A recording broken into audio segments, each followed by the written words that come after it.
जय सनातन भाइयों। कल की घटना हुई। यादव समाज के एक शास्त्री को, एक कथावाचक को सैयदी ब्राह्मणों ने पीटा, उनके रुपए छीने, धन छीन लिया, टॉर्चर किया, उनको बंधक बना करके रखा, उनकी शिखा काट दी गई। वो वैसा कृत्य किया जैसा कई मुसलमान हिंदुओं के साथ करते रहते थे। लेकिन यादव समाज कोई जवाब नहीं दे पाया। क्यों?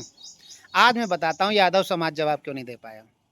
जानते हो मुलायम सिंह यादव कौन है? कमरिया। कमरिया क्या होते थे? पहले जो भेड़ के ऊन से कंबल बुने जाते थे, कंबल बुनने का कार्य करते थे कमरिया। कंबलिया कहा जाता था इनको, ऐसे। अब कंबलिया से कमरिया हो गया। दूसरा है लालू प्रसाद यादव, हैं गडरिया, बिहार के मुख्यमंत्री गडरिया। गडरिया यादव कैसे हो गया? अरे भाइयों, भेड़ों के झुंड को यदु कहते हैं। दक्षिण भारत में भी भेड़ों के झुंड को यदु कहते हैं। दक्षिण भारत में भी गडरियों को यादव कहा जाता है। जैसे कुरवा धनगर हैं, यादव में ही आते हैं। याद यानी झुंड। दूसरा क्या हो गया? अब ये गडरिया हैं। तीसरा घोसी। घोसी जो वर्ग है, जो दूध का काम करने वालों ने, मुसलमानों ने उनको जो नाम दिया, धनगर ही है तो घोसी भी, घोसी, तो वो अभी यादव में सम्मिलित हो गए। तीसरा वर्ग है ग्वाला। अच्छा, ग्वाला में भी दो पार्ट है। एक है गवली ग्वाला, धनगरों के, उत्तर भारतीय धनगरों के और गवलियों के गोत्र एक ही हैं। ये गवली धनगर हैं।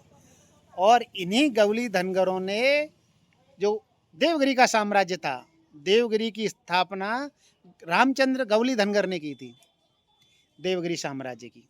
और इनको यादव कहा जाता है। आज उसका अपर वंश हो गया जाधव, ऐसा है।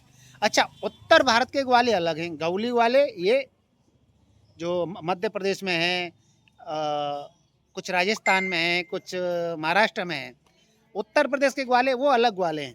ऐसे कई जातियों का समूह है यादव। अभी कुछ राजपूत बोलते हैं कि नहीं हम यादव हैं, ऐसा कुछ नहीं है भाइयों। जो जादव ने 1900 से पहले वो भी गडरिये थे। जो जादव राज परिवार है, उसका राज चिन्ह भी गडरियों का राज चिन्ह है। धनगरों का राज चिन्ह है कौन सा? एक तरफ भेड़ है और एक तरफ सिंह है। ये दोनों गडरियों का ही है।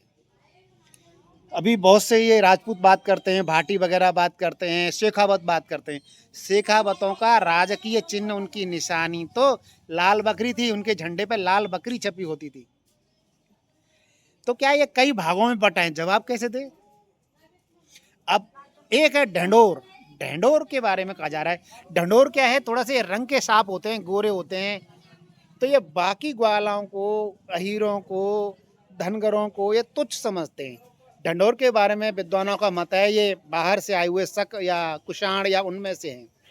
तो आपस में बटा हुआ वर्ग है और भ्रमित है। उसे पता ही नहीं है कि जिस शास्त्री के साथ में ये गलत कार्य किया है सैयदी ब्राह्मणों ने, तो वो ढंढोर है कि घोसी है कि गडरिया है कि ग्वाला है कि गवली ग्वाला है, पता ही नहीं चल पा रहा।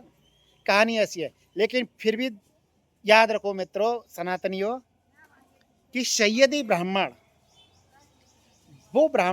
वो चीज़ है, वो ब्राह्मण नहीं, सनातनी ब्राह्मण है। एकदम उलट है। सनातनी ब्राह्मण क्या है? सनातनी धर्म वर्ण व्यवस्था का ब्राह्मण होता है। सनातनी ब्राह्मण जो गुण से, स्वभाव से, कर्म से ब्राह्मण होता है, वो गर्व करने का विषय है ऐसा ब्राह्मण। सैयदी ब्राह्मण न तो इसका गुण ब्राह्मण का होता है, न कर्म ब्राह्मण का होता है, न स्वभाव ब्राह्मण का होता है। ये जन्म के आधार पर अपने को ब्राह्मण कहता है। और ऐसा कार्य जन्म के आधार पर श्रेष्ठ होने वाली बात मुसलमानों की सैयदी परंपरा है। जैसे मोहम्मद साहब जिन्होंने इस्लाम धर्म की स्थापना की, उनके परिवार के लोग ही सैयदी कहलाते हैं। और वो कहते हैं कि हम सभी मुसलमानों में श्रेष्ठ हैं। जब 712 में पहली हमारी हार होती है, जो राजा दाहिर की पराजय होती है, राजा दाहिर भी ब्राह्मण कुल में जन्मा क्षत्रिय है, यानी उसका कर्म ब्राह्मण का नहीं है।